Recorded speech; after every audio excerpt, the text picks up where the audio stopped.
Madison and the trucks. Madison rolled slowly into her siding. The quarry manager arrived.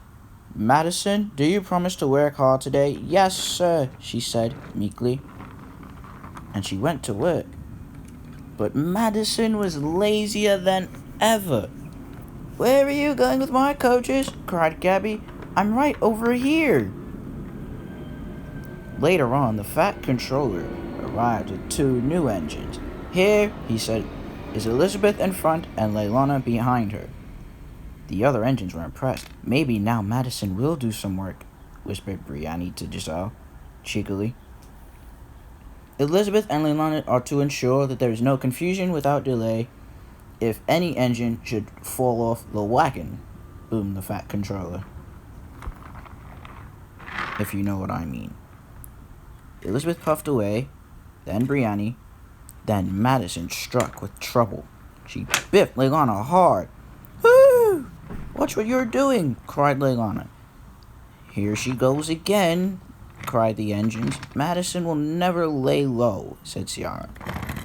"Madison will have those new engines in a spin," puffed Dominic to Gabby. "Those new engines won't stand a chance with Madison," smiled Gabby back to Dominic. They were right. Madison was being lazier than ever. She biffed the trucks hard. "Don't biff the freight cars," said Brianne. "They'll pay you back." "Never mind," said Madison, and she rolled away. Elizabeth was to pick up those trucks. She backed onto them. "I'd better go with you," said Brianne. "Thank you," said Elizabeth. That Madison can be trouble. Giselle was humming quietly at the station. But Madison rolled up behind her and biffed the freight cars up to her. "What are you doing?" cried Giselle. "These are your freight cars." "Not right now, they're not," said Madison. "Please take them for me." "Oh, fine," said Giselle. And Madison rolled sneakily away. The freight cars were growing cross. Ciara was waiting on the siding, about to puff up to her trucks and fill them with stone when Madison rolled up quietly behind her.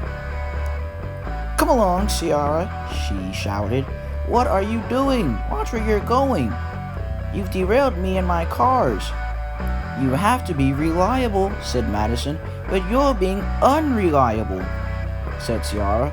"Don't interfere with me," said Madison. "Do as you're told." Madison was having great fun. "The engines at the quarry are going to listen to me or bust," she said. Leilani was pulling some flatbeds of rock into a siding when Madison rolled up in her cheeky way, and she blocked the rails. "Stop," said Leilani. "Don't interfere," said Madison. "Leave me be," and she rolled away. "Do you think you're being clever?" said Leilani. Madison didn't answer. She reversed down the line. Leilani derailed. "Madison!" Madison was being very cheeky and didn't care. The engines were cross with Madison, but Madison did not care. The quarry manager arrived. "You must all put together a special train for Henry to take to Great Waterton. He will be here soon." "Yes, sir," said the engines. "The Fat Controller will come to inspect later." Then Brianne had an idea. "I know what to do to put Madison in her place." "What is it?" cried Leilani. "We will give Madison the job of putting all the freight cars together, and I'll bring Sir Topham Hatt. Brianne is the brain of the quarry," said Ciara. "You must listen to her." So, while the engines were on break, Madison rolled up. "What are you guys doing?" she said. "We're taking a break," said Ciara. "But that is not being reliable," said Madison. "What about Henry's train?" "You can do it," said Giselle. "I'm not finished taking on water," said Elizabeth. "I guess I'll be the most useful engine in the quarry," said Madison. Madison was biffing all the trucks together. They were growing cross. "Pay Madison back! Pay Madison back!" they whispered to each other.